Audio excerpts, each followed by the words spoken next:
Alors, ce moment, ce n'est pas un moment de la distraction. C'est un moment où il fallait déjà Moutounyos, Azongi Paina Zambé, Alukan Zambé. Le diable a ce qu'il cherche. Nalingi, to Sambela Avato Banda, Kolo Yesu to Pambulio, to Pambulio Ponatina, Gonga Oyo Pesibiso, Kumama, Sanzolama, Detolama, Zala Zambe Nabiso, Zala Mokonzi Nabiso, to remercier yo pour to Pesibiso journée Oyo.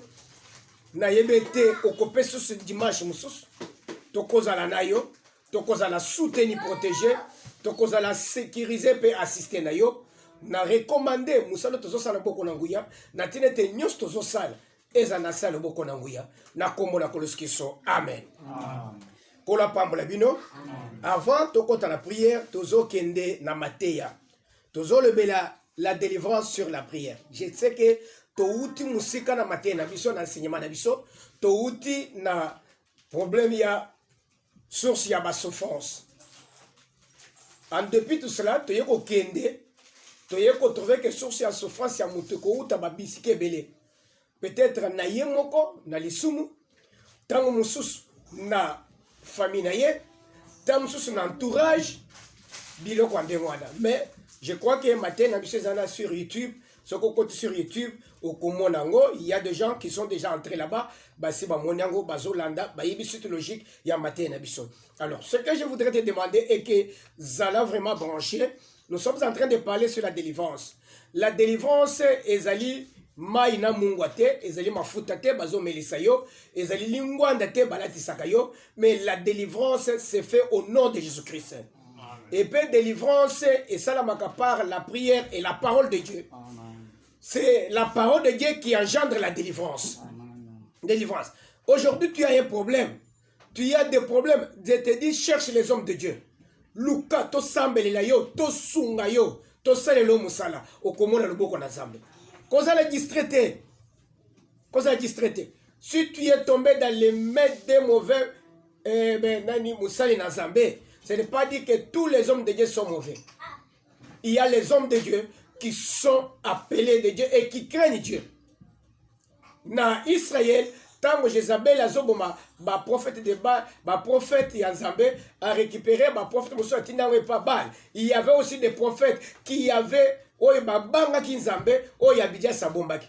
Alibete, je me suis gardé 100 prophètes de Dieu, 50 par 50, qui n'ont pas fléchi devant Baal. Abombaki bango. Pour dire quoi? Dans le pays, même à terre, il y a des gens qui ne craignent pas Dieu. Zambé, atika katembo kamobimba, ezana batunyo so babanga na Zambé te. A sélectionner ka batuna ye mususu, oyi babanga kanzam, batika la khaliboso na Zambé. Alors, je te dis que cherchez les hommes de Dieu qui sont capables ya kusala lo musala. Bako fongo le vie na yo. Vie ozolo kapasi ozomo les difficultés ozanango, c'est Dieu qui va t'aider.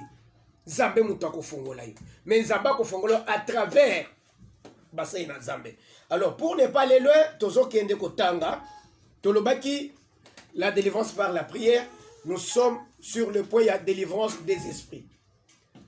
Délivrance des esprits. Tomoni ndenge Zambé a sengi mulimu mabe atindi yango pa Akab, mulimu wa lukuta pour te séduire Akab akende kokufa. On le dit déjà qu'est-ce qui a tué Akab? C'était l'esprit des mensonges envoyé par Dieu dans la bouche de ses prophètes. C'est ses prophètes.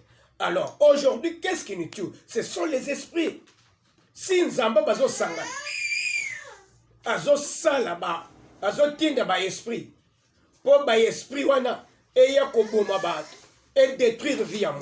Combien plus forte raison, la famille batu ya libota na yo, bandoki ya libota na yo.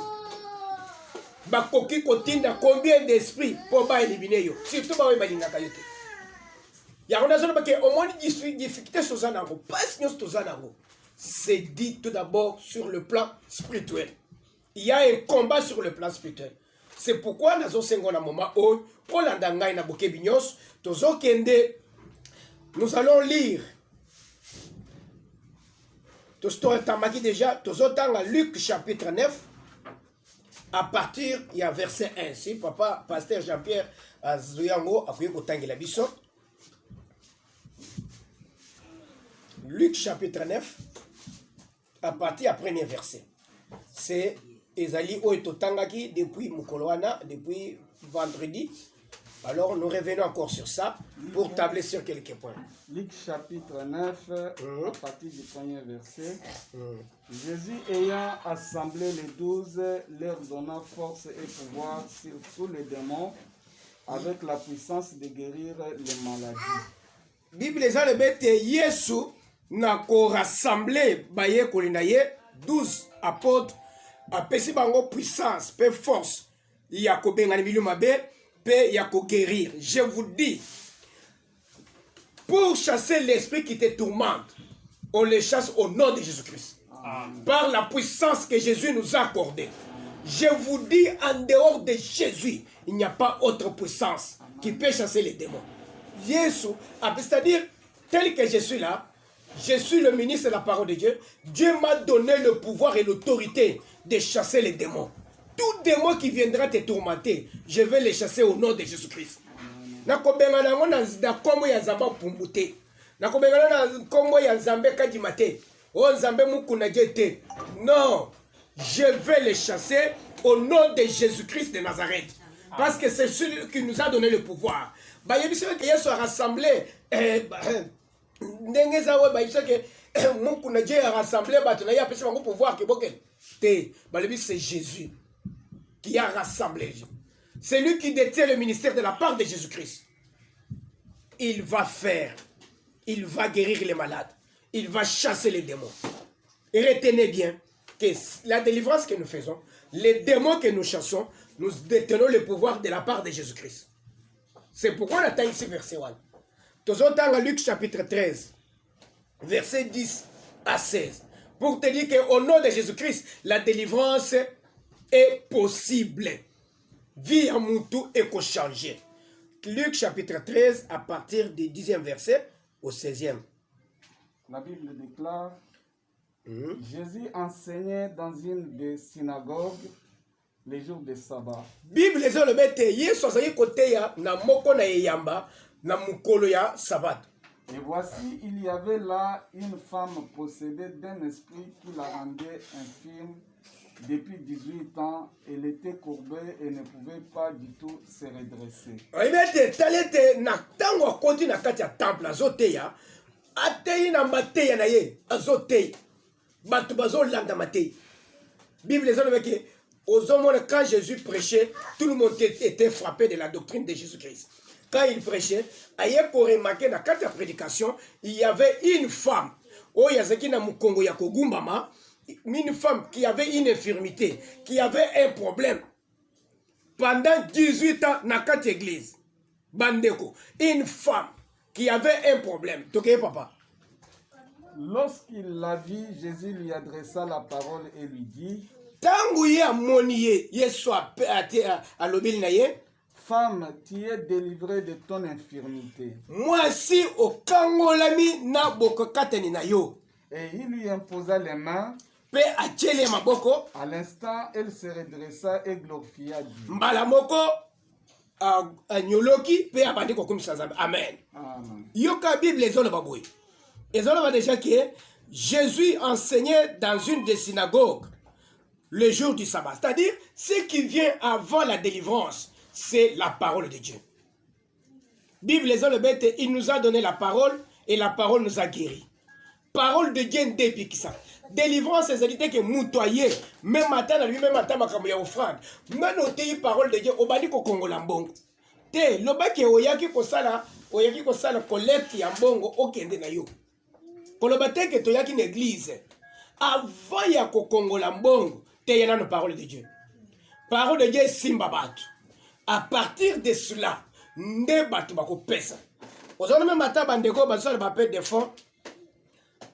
Même dans l'église, il prêche tout d'abord la parole de Dieu. Et à partir de la parole de Dieu, l'appel des fonds. Et les gens donnent par rapport à la parole de Dieu. Mais au moment où la parole de Dieu, église, pardon, mais à partir de quoi? C'est parce qu'ils ont prêché. Et à partir de cette parole de Dieu là, il y a eu quand même des points qui demandent que ces gens-là arrivent à contribuer pour l'œuvre de Dieu. Pour l'œuvre de Dieu. Mais yo kokende kosala po bato musu basala okozo mutu te. Bato be bakotele mate bakofinga yo.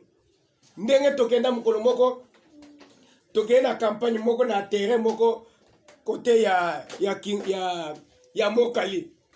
Tovandi. Ndeko moko abimisi muto ya azosala appel de fonds. Nanu bateye te. Mutei nanu amati te. Obengi seki mutei. Tika mutei ya mata. Ateya. A partir ya mateya. Nde basala pe te. Papa mata. Banda appel de fonds. Ndeko wana mati abande appel de fonds. Abandi. Alubi alebele bis. Allez. $200. Bande wana pele. Oh mouyibie. Mouyibie. Ba fingi côté tovandi moyen to le beza to fatika to sotala. Wana atawo ebi déjà que gars faisali moyen au bouger zate. Akeiti ba fingi abandi kolele liboso. Pour dire quoi? On ne donne pas l'offrande avant la prédication. On ne parle pas de la délivrance avant la prédication. C'est pendant la prédication ndenzamba kitaka afungola makamususu. Pendant qu'il prêchait, la parole déclare, il était en train d'enseigner. Et pendant qu'il prêchait, dans la synagogue, et voici, il y avait là une femme possédée. Il y avait une femme possédée d'un esprit qui la rendait infirme depuis 18 ans. C'est-à-dire, moi, je suis possédé, la délivrance des esprits. Une femme qui était possédée, qui avait un esprit impur, esprit wana zali ko gumba mukongo na ye pendant 18 ans na quatre églises. Na quatre églises. C'est une femme qui était possédée d'un esprit. La délivrance des esprits. Tu peux être là aux heures quand une église au fadi bamboula na bamboula, mais vous avez possédé un esprit. Cette femme a la synagogue a sali 18 ans. Na 18 ans wana ayaki na kunki na ye mukongo ya kugumba. Na 18 ans, azo futambon, azo pesa offrande, azo pesa collecte, azo ça l'appel des fonds, azo pesa. Mais malgré tout cela, azana mulimu mabe, azana kunki wana, résultat ya possession, ya esprit impur. Kazina ye. Muto azo vendre l'église, na mulimu mabe. De muto, comment muto vendre l'église, vie ils ont changé te. Passe na passe. Ngai nazo sambela. Ngai nazo kombole eklesia. Nazo na tandi bakiti. Na yeti na bina bana kofanda ta l'église. Mais vie na ngai zo changer te pourquoi? Est-ce que tu as eu la délivrance? Oyebi esprit oye meme na passe. Oyebi esprit oye koti saki se cherche na ndako na yo. Est-ce que basi ba kangolo na esprit wana? C'est ce que tu dois comprendre. Est-ce que tu es déjà délivré de cet esprit? Alors, quand tu n'es pas encore délivré de l'esprit, de cet esprit-là, pas ce n'est aussi la tête, difficulté aussi la tête. Mais cette femme, ce qui m'a étonné, c'est quoi? À une église à 18 ans.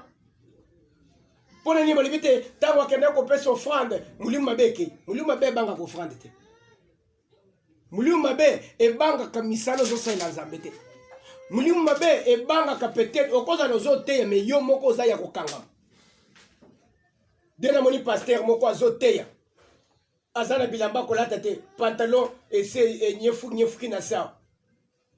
Mais azoteya parole de Dieu au matin. Soki alingi apesa bana nzambe mukongo. Ya tele makaka achaka c'est pourquoi moni ba pasteur baseli ba cher. Mutoza lesima na yete. Po ya komona makambo za na si. Pantalon nyefuki toboki. Aye conseiller respect tomboki. Pasteur a tomboki. Alabi amen amen tomboli likolo abaluki boye madofolo na siba. Si ma chemise qui est mati madofolo bandi baza cha. Ba alléluia. Bazo tango bazo beta boko wana. Ya kasike bazo beta boko bayoki puissance na Zambé. Zokande bazo beta maboko pona madofolo bomoni na siba. Mais tu mérites la délivrance. Tu connais la parole de Dieu, tout ça est la délivrance. Par après, au commun de Makamone Kofungwa. Alors, c'est comme ça dans les affaires de Dieu. Ndeko ya zo sa la Zambé. Azamutu mnen. Makambo ya bien na kati église.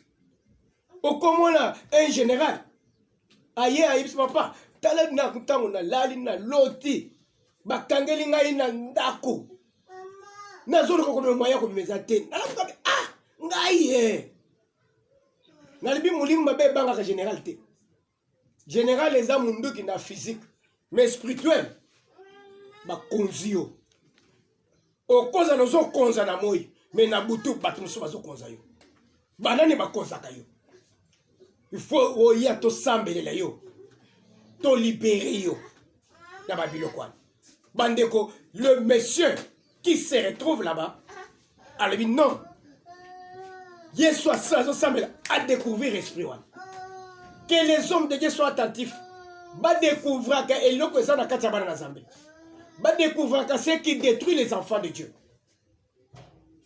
ofandi te kaka mpona kolia jimi na offrande mais landeli mwana na Nzambe oyebake aza bloqué pourquoi nini ezokanga vi na ye qu'est-ce qu'il faut pour nous délivrer pour en retrouver une bonne heureuse vie.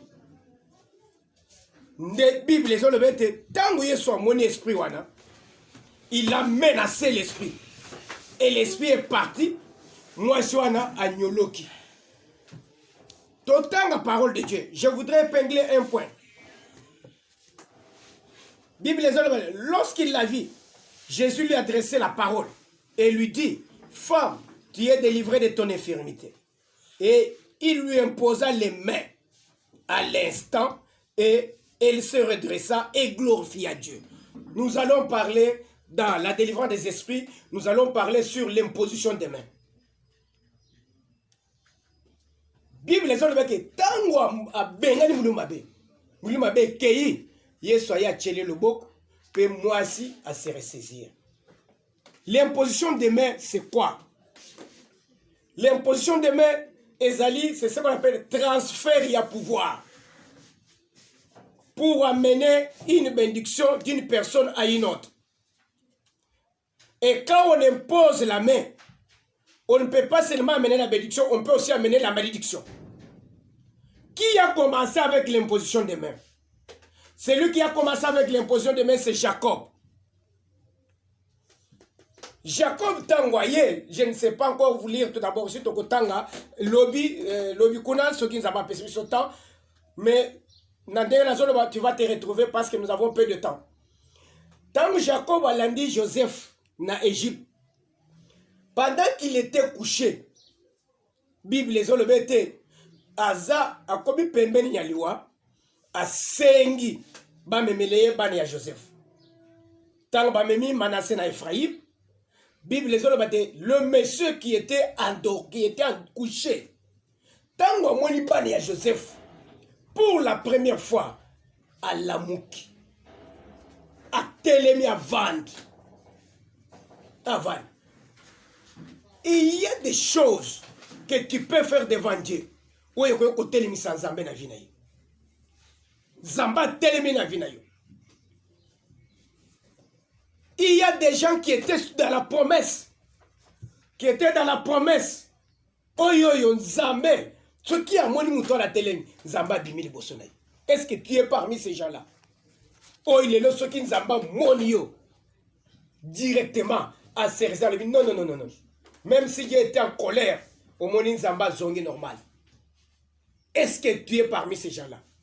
Ou bien vous allez parmi, il y a pas impudique, adultère. Et une fois pour ça, il y a Zambé, Zamba boya kimi a kangi kande soko kebita ko beto na mata. Soyons parmi ces gens-là, oyo batele misaka Yesu. Oyo ke même ata mawa e koti na ndako, soki ya koti Nzamba longoli mawana.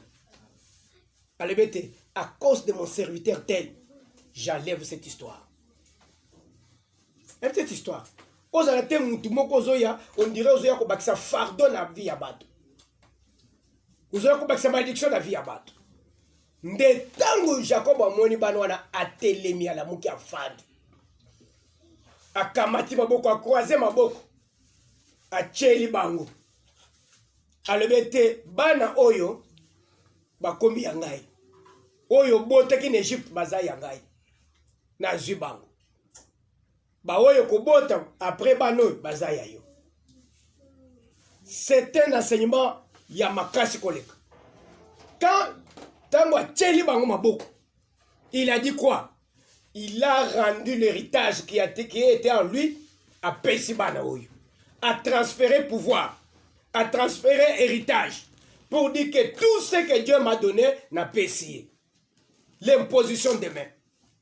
Et quand on impose les mains à quelqu'un, on donne à quelqu'un ce qui est en toi. La Bible, les autres disent que personne ne peut donner ce qu'il n'a pas. Mais toute personne donne ce qu'il a. En Jésus-Christ, il y avait ce qu'on appelle la guérison et le miracle.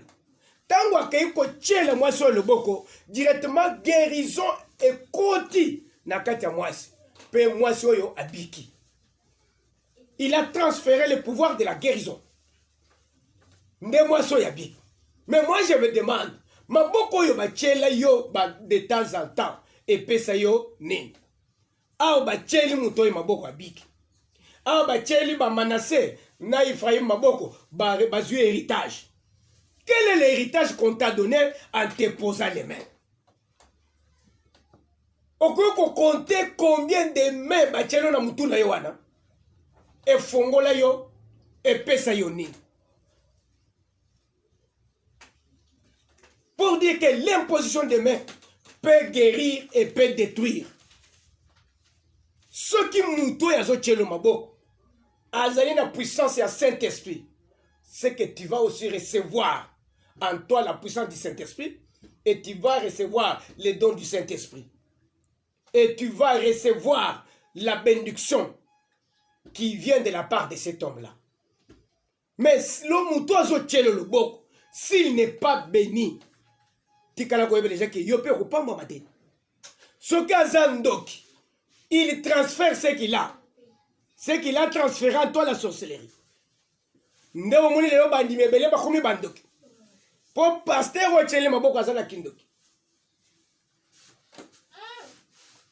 nous allons parler sur l'imposition des mains. Je crois que Tokolobela sur les bienfaits, il y a imposition des mains. Mais par après, Tokolobela, ma bébé a une position de main. Ce qui est au même à ta baptême, c'est plus que même l'imposition des mains.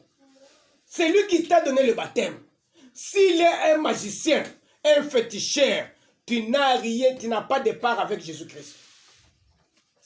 Il faut que celui qui te donne le baptême, qu'il soit un homme éprouvé par Jésus-Christ. Qu'il soit un homme de Dieu. Rempli de la puissance de Dieu. Les lorsqu'on y a découvrir que mouton y a personne qui est au baptême, azaki mouton misala mabe, zongela baptême. Zongela baptême. Tu n'as rien trouvé. Ozana parle de kamina zabete.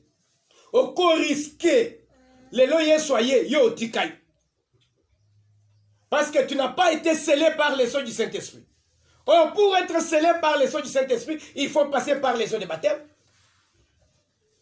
Il faut passer par les eaux de baptême. Israël, pour Babenga Mabana na Zambé, les qui parlent les eaux de baptême, quand ils ont quitté l'Égypte pour la terre promise, Bakatsaki mer rouge, c'était le signe de baptême. Mais yo fan de osu baptême, Mouto ya nani a pesa yo baptême. Et ceux qui Mouto a pesa yo baptême, il est en inimitié, il est en désaccord avec Dieu. Tikalo yo bete baptême na yo ezali nul. Zambazo reconnaître yangote. C'est pourquoi baptême, bapesakini ndeko ya yaki, il n'y avait que Jean-Baptiste qui baptisait. Jusqu'à ce que Yesu yaki. Ndeko soit relève. On n'avait pas donné à n'importe qui. Dès la zone lelo, bozo ke na mai ya baptême, okomona pasteur akamati bando, ayibeke baza bando. Atini bango na kati ya mai, boke no baptiser bato.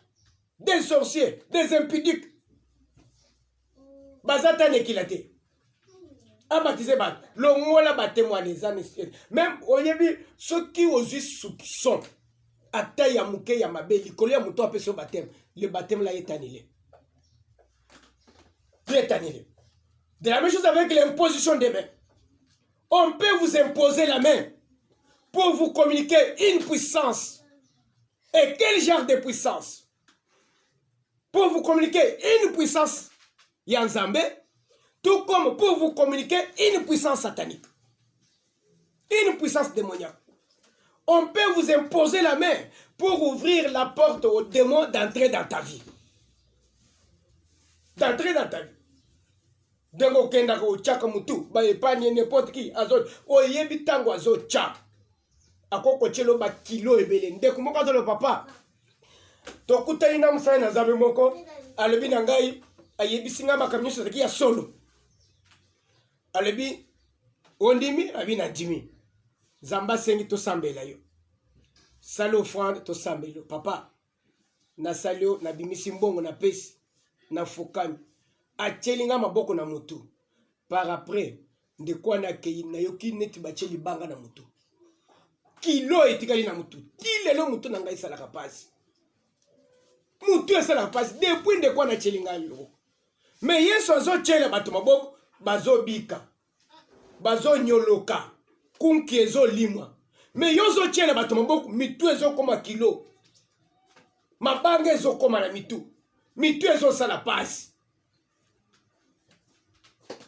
Quelle imposition de main oyo zwa. Le loma kamuna ye belé baby à partir de l'imposition de main. Tu as donné ta tête à qui? Nana tchelo le bok. Tango atche atikini na zoto na yo. De la même façon que Jésus a zo tchela batumaboko, a zo tika guérison la vie à bas. Et de la même façon que le diable a zo utilisé les mêmes moyens pour s'infiltrer dans la vie à bas.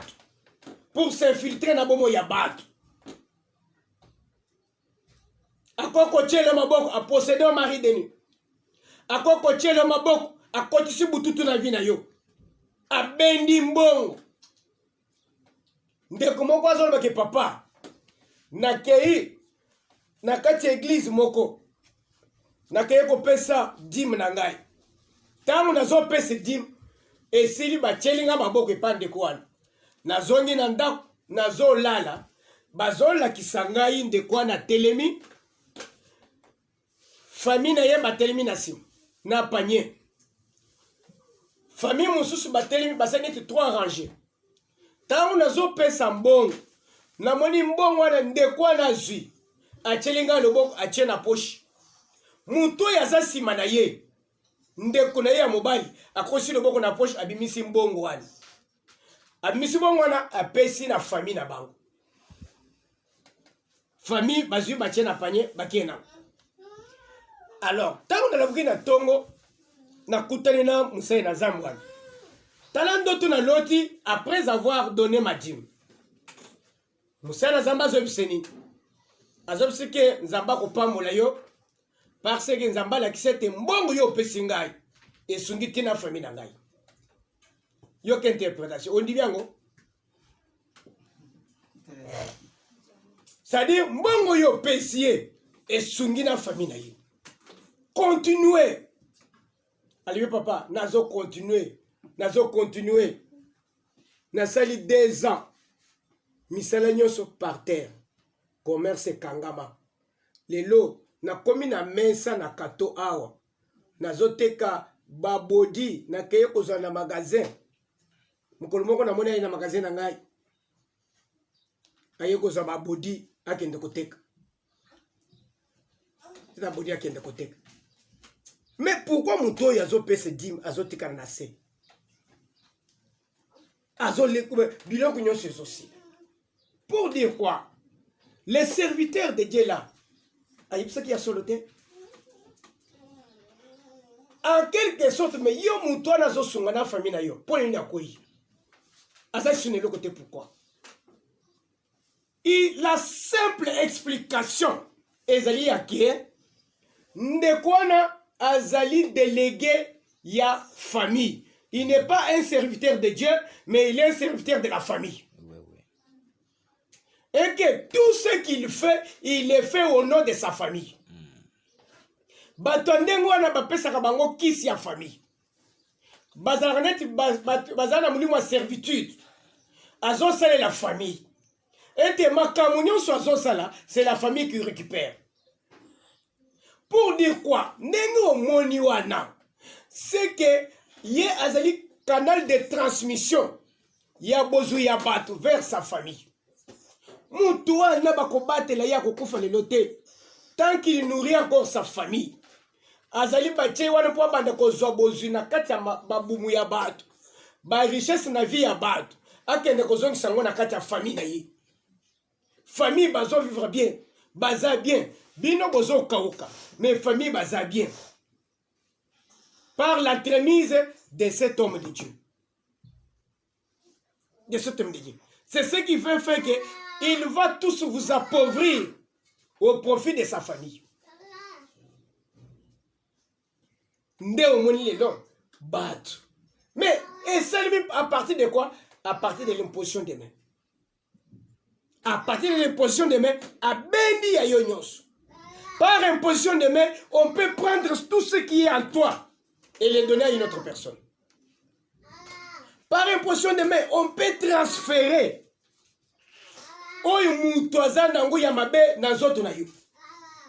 Par l'imposition des mains, on peut transférer aussi la bénédiction.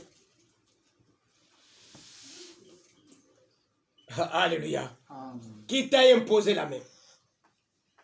Batielo maboko, depuis Batielo maboko, mon ani na vie na yo. Changement de nos yeux na vie na yo. Il faut faire la rétrospection. Il y a vie na yo. Banda babandi ko chelo maboko. Tu y as eu quoi? Et maboko baso chelo, tu y as eu quoi? Quel témoignage aux anango? Imposition des mains. Jésus imposa les mains à la femme et la femme fut redressée. Mais toi, on t'a imposé la main. Quelle est ta vie? Dès que moko bachele le boko pas à komi nanda kumbali akimi nanda. Eh? Nazo sentir Yesus. Moi so anaza moi mabe. Ka papa, mikolo nyonso naza mabe te. Kaka lelo. Ayeko comprendre que bisika le kanaki. Makamu baseli kati na ye. Nde bebi sele libali. Ba église. Ozoko église nini. Ngana ibike makambo église oyo. Na Kinshasa na 1989, il n'y avait pas encore beaucoup d'églises. Mais l'église est bandée en 1990 quand il y a eu quand il y a eu pillage. Donc ba pied ba très aussi à Kingabwa. Ba tikali vide. Les gens sont revenus. Ba le bipe l'endroit où on se retrouvait bien et allait l'église. Ndé ba ba côté l'église. Bakota kate l'église, basali l'église à cause de la carence. C'est pourquoi il faut tout sambela. Nzamba pese biso mbongo afungola ba entreprise. Au comment ndenge ba passer à lukuta ba kokima ba église. Au comment ndenge ba serviteur à lukuta ba kokima ba église. Nzamba pese ba entreprise. Nzamba fungola ba entreprise. Ba tunyo so ba entreprise na bango. Au comment même makamu ya ba ofande kosila.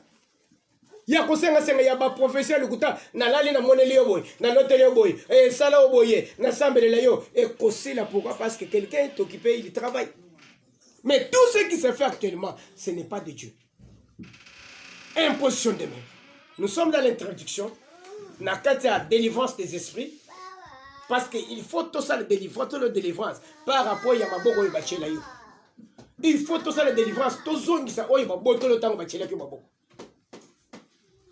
Ndeko moko azola papa bachelinga maboko bazosenga mbongo na keye na pesi mbongo na yoki flèche betinga na lisu lisu na ngai etikali na pasi tilelo. Est-ce qu'il faut mutu azoya kopesa mpo na nzambe azwa flèche na lisu? Même ata flèche ezalaki avec ton imposition de main il faut ba dévier yango mais ezokanga pourquoi tozo sambela Onyosu ya mabe ba transférer kati na yo à travers les expositions de mains. Zamba fongola yo. Zamba longola yango. Tu as droit à la vie. Tu as droit à la guérison. Tu as droit à yako umbele na mukiyao. Ozana droit yako simba mbongo yako fanda. Le lovi na yo baby pourquoi? Dieu peut intervenir. Na nyonso ya mabe ba kotsa kati na yo. Par imposition de mains. Dieu peut intervenir. Père okangola yo. Alléluia. Tikete kola pambola yo. Tozo kitsamito na biso. Tozo komisana no Nzambe. Tozo tonda Nzambe. Oyo apesi biso semaine mobimba. Les ezali premier jour de la semaine. le dimanche nzambo ya pesi biso journée oyo akumama mpe asanzolama tosambeli na kombo na yesu